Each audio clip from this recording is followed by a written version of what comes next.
بسم الله الرحمن الرحيم الحمد لله رب العالمين اتني ياري أبلانا ما فوي بسم الله بكم ما فوي نتلقون غا فوي نواتي جمعنا كديلا ما فوي نسوما ويني واتي جمعنا كدي ونغا فوي نبارا أنا كواتي أيني بارا دوم إني واتي إني واتي دي بارا فيكو إني بارا إتنا بارا دلا أو كم تبارا يا بارا أكو يه أبو يه يه جودي etienne ñaare mba foy bismillah bamanaw ko fiye mumbe kolonta ati de se kolongalana fiye me kolonta ko ati de se kolongalana ayi to ko di emuna c'est comme femi nyamoko soro comme ko comme c'est au kula parce que niame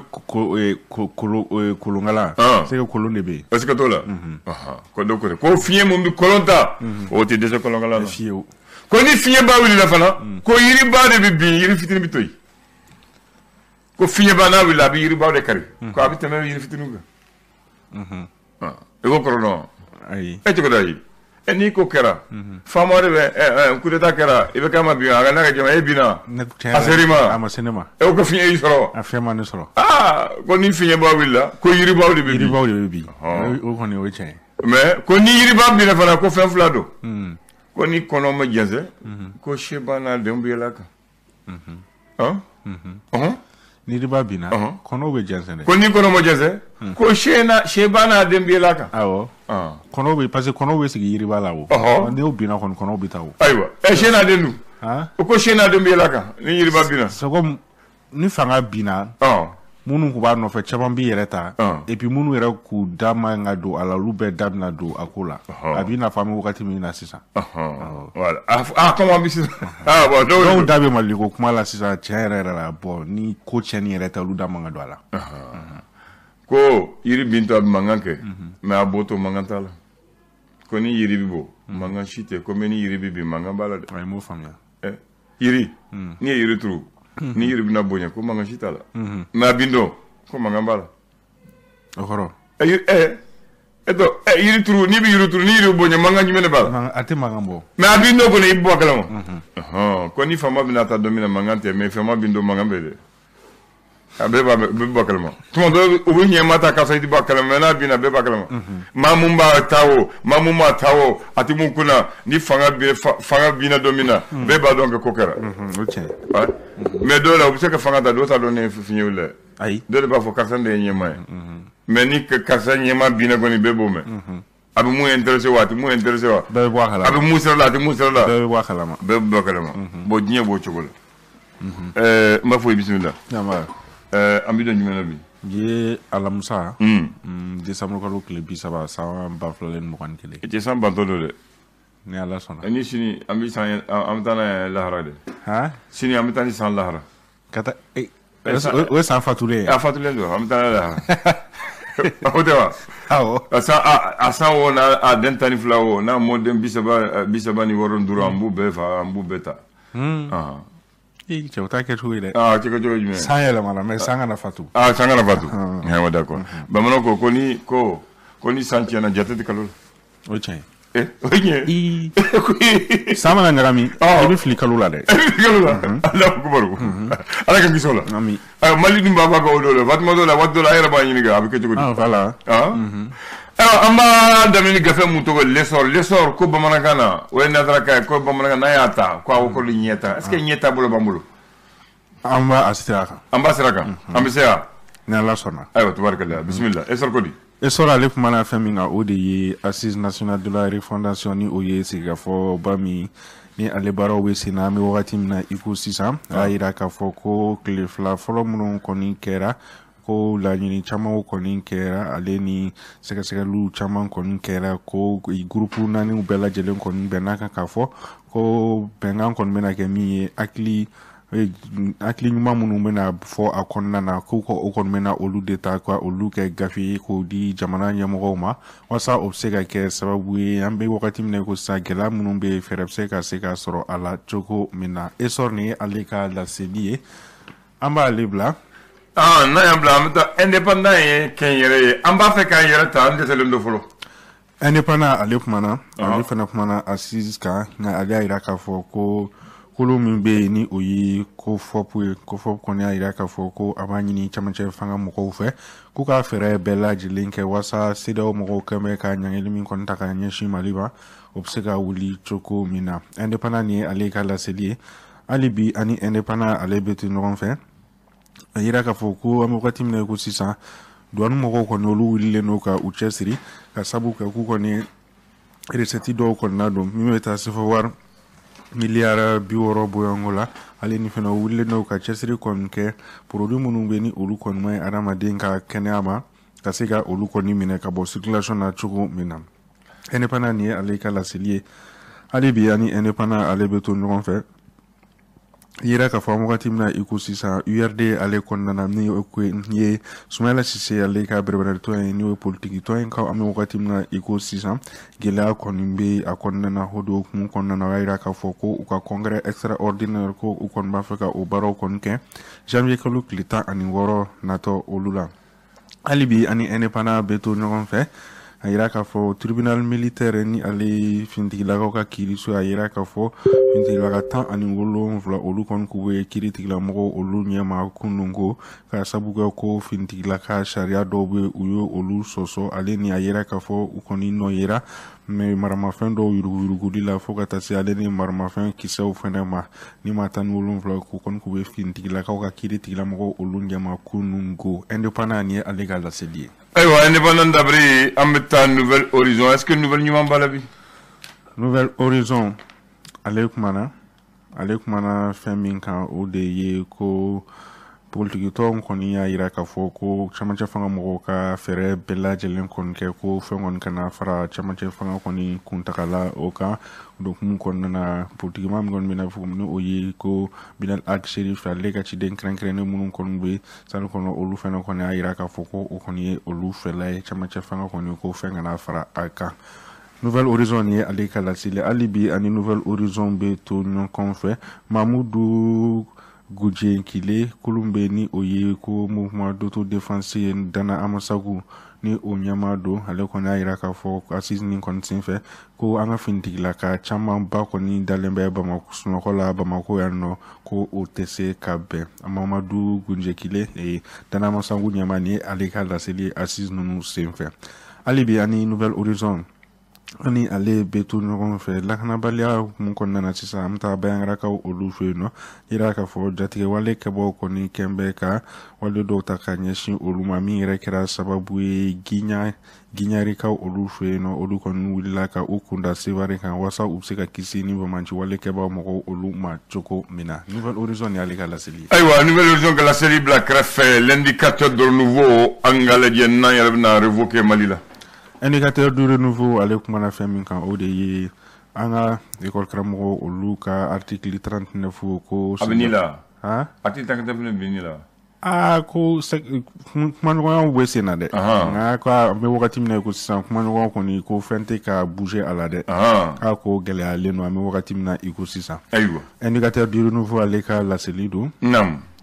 hali bi an bɛ to indicateur du renouveau ale kɔnɔna na sisan assise nationale de la refondation a yira k'a fɔ ko participant fanba kɔni y'a yira k'a fɔ ko ka sariya sunba ko ka yɛlɛma dɔ o la ni o ye révision constitutionnelle ko o laɲini kɔni kɛra assise in kɔni senfɛ participant fanbaw olu fɛ hali bi an bɛ to indicateur du renouveau kɔnɔna na Dr Bokari Treta kunnafoni y'a yira k'a fɔ politikitɔ min bɛ n'a fɔ ma ko RPM ko olu kɔni jɛra ni a ye k'a kɛ u ka cɛbɔ ye jamana ɲɛma kalata natɔ olu la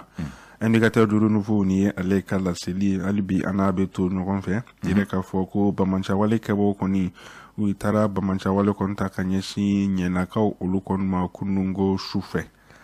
indicateur du renouveau hali bi an n'a bɛ to ɲɔgɔn fɛ bamancawale kɛbaw fɛnɛ kɔni poste osoforo mɔgɔw ka poste min ni u kɔni bɛ soribugukaw olu fɛ yen nɔ ko u taara bamancawale kɔni dɔ kɛ yen nɔ min kɛra sababu ye ka maa fila kɔni bɔnɛ a nin na indicateur du renouveau ni ale ka laseli ye. An b'a kunjɛ ni soir de Bamako b'a fɔ Bamako la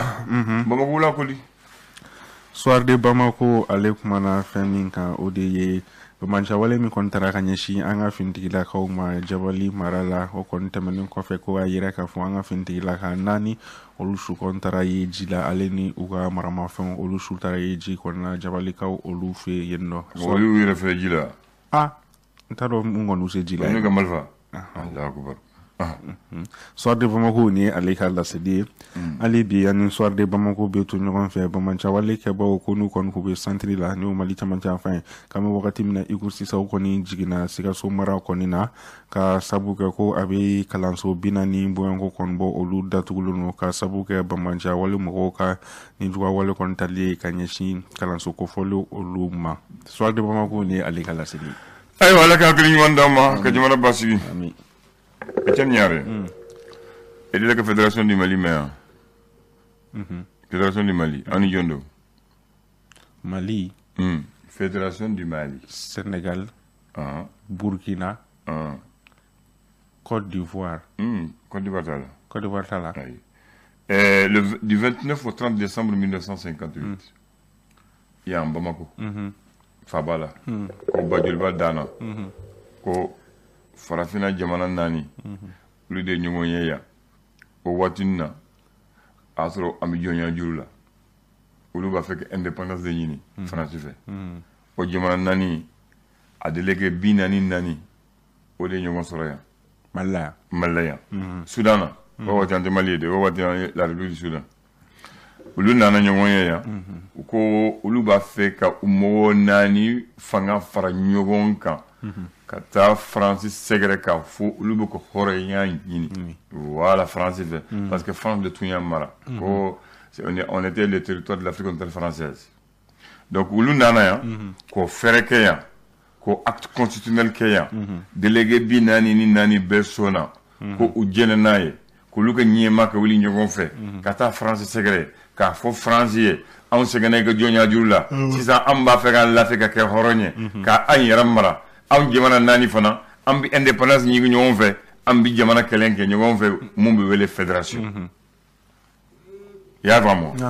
u y'u bolo na da o papier la c'est qu'on appelle à l'unanimité délégué 44 bɛɛ y'u bolo nɔ la an sɔnna problème t'a la an bɛ kuntilanna ye kelen ye an bɛ hakilina ye kelen donc u ye mɔgɔw dɔ sugandi Mamana Lassana Haidara ani Maurice Yamego Léopold Senghor, Mamadou Dia, ani Modibo Keïta, lui, Gilbert Ko, Ulukata, comment on a Oluni Tubabu pour qu'on y en a. Talent sera là, Mundekara, ko France ko ni ka indépendance ino e tien mais min nani ka faranya wonge ka jamana bagele ko ange heratola donc France est de dunduma ko dundumu ga barani bu sala de ulitara ko do war mo la je asoro au fait bani lebe donc fla o donuka Sénégal ne Mali mason o le toro contre la nala Bénin ko dawo me o wati Bénin hotu volta o e Burkina o le ka mo nyema fla o yo hakli yelama ko kana son ayena en yerabe en yera kulusi conseil d'entente France Bénin hotu volta Côte d'Ivoire ko kana son numa donc Mali ni Sénégal de tora donc o fla fana donc France ni Côte d'Ivoire mun foye o donu kungolo la donc olu fana u fosi ka bon nu koro u janfa ko bon antita tuguni am benga anta wala tuguni anta tala donc maintenant toro jume Soudan ani Sénégal donc Soudan Sénégal ko hali nunu tara on ko nubuto an kuma kanga on flabta ñu fait France am banga indépendance ni am banga kulusi donc 4 avril 59 olu ko franchement ayanga indépendance France kon sona le 20 juin 60, Franco a eu aucune indépendance. 20 juin 60, Soudan et Sénégal, où il y a une indépendance. Donc le 20 juin, ko ambike fédération de antita kelengelende jamana fula be faranyogonka ambi gouvernement kelensigi ambi assemblée kelensigi ambi fanga kelensigi ambi tanyogon fe donc au kara ko fanga fa ba ke Sénégal fanga nyema président ke Modibo Keïta a ñame dangue que sénégalais ko gouvernement bi sigi gouvernement e mogo sigi Sénégal nani Soudan nani ou benoka Modibo tara à Dakar talé on fait jugu donne France maçon parce que l'exploitation ngor fara mandat e ko sobe to ba hakilina bala we frabeke we fédération ci le 20 août Sénégal ya yéremine kanga Modibo mine ka chef d'état mine ko do kasola donc manga wulila sudane ko numa bla ambata olfo soro fo yanfe donc we Modibo na ka mo do trenka dine ko wulira to fédération to gunu ubu kenyere voilà akaro chokola donc okro farafaralim bila ko ta bila ko de bila ko de donc Sénégal yi ko indépendance da Modibo c'est graya donc Modibo fana na ka mo ko ñoye le jeudi 27 septembre encore la République soudanaise est devenue la République du Mali fédération Chisoro boni ni dekara o de mani yala je amni Sénégal anga devise kelen anga drapeau kelen drapeau kelen devise kelen le tout membre maintenant misela e jume en fait boni ko ale ba donc fédération toute de Chisoro ko parce que fédération ga nya be ke domina ale tumbi kaneka ko fen flaker depuis o ale ba donc Chisoro ko wajibina sengol bina clé Modibo ma ko clé bina ko kelenga ni amani il faut dire ko flana fédération drapeau bi yele wajibina ko ya do anyo juguka ko ya jika yelama depuis o do ko ale ba do fédération Chisoro oye u fait bonniere ka kuma ay chokoro ba ka jate mine oye ko chokoro ka jate mine donc ni de tumbe mbolo ga foye bi anga jamana kola awani che amba merci ñaare amba